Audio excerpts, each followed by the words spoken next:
No? Now to screen. Yep. You got it? Yep. Okay, do I need to move anything? Just let me know when you're ready. Okay, I'm having some fun with moving stuff around. Kill that, and kill that, and kill that. Okay, back to the top. All right, so yeah, I'm ready to go now. Awesome, let's do this. Thanks. So hey, I'm James Field.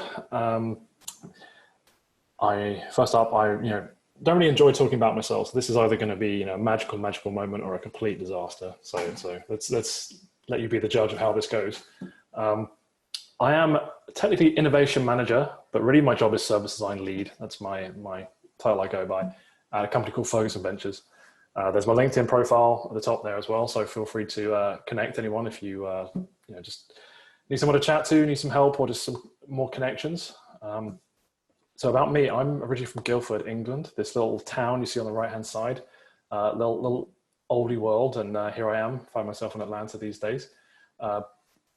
Journey to get here really started in design offices, education as well in the UK, then did that for a few years, moved across to Germany, spent a little bit of time in China, and then here I am in America for the past 5 years. Originally, industrial design was my background, then went to business school, studied enterprise, and then most recently human-computer interaction masters from Georgia Tech.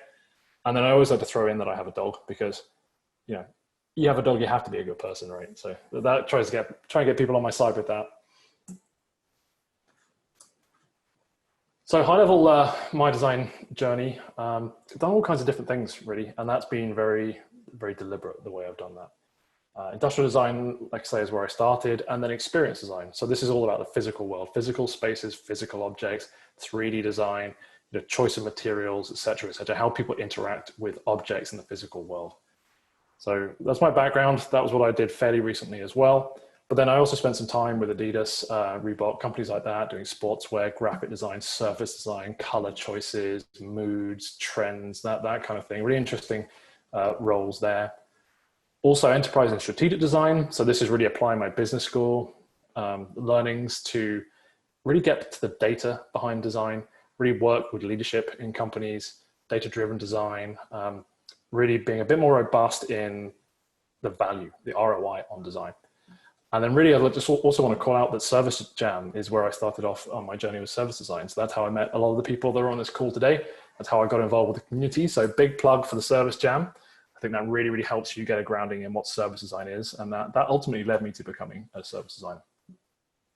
So I wanted to kind of talk about the driving forces behind my career. So I talked about all kinds of different things I've done over the past, let's say 13 years or so. So if I'm being really honest, what drove me to have that kind of a career? Well, a sense of frustration. So when I was a graphic designer, being left out of key meetings and just being very execution focused, very tactical, wasn't involved in the early stage, didn't feel like I was making a big enough impact. All the decisions were being made somewhere else by marketing people, business people. So that led me to go and back up up the chain, up in the decision-making chain. And that's where service design really comes in. And then fear, and this isn't a negative. I never like to make decisions out of fear in my life in general. Always like to make positive changes and positive choices. But the fear of being redundant, being left out, having a skill set that wasn't applicable. So that leads me to continual learning and continually trying new things as well. And then realizing the big unlock for me in moving around and getting into different positions is that nobody knows what they're doing. Doesn't matter how easy people make it look, doesn't matter how well they talk, doesn't matter even on an organizational level, how good a company looks. I work for some big names, in Adidas, I worked at the global headquarters.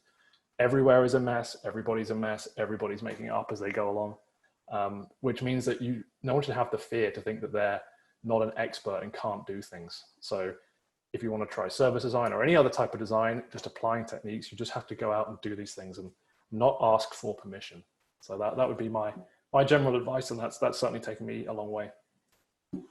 So my history, just in a quick run through, industrial design, that was the best guess. So again, I didn't know what I was doing. I hedged my bets. I picked industrial design. It seemed really broad. I could go anywhere with that, and it turned out to be true. So I had to go at that. I went to sportswear design immediately. So I did an internship with Reebok, and then went back to them when I graduated. seemed a lot more fun than doing the hard graft of industrial design.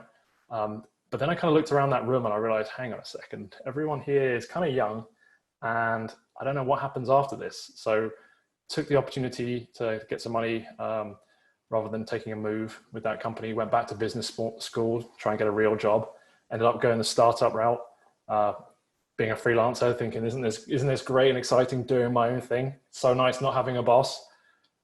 Not for everybody, just put it out there. It's stressful.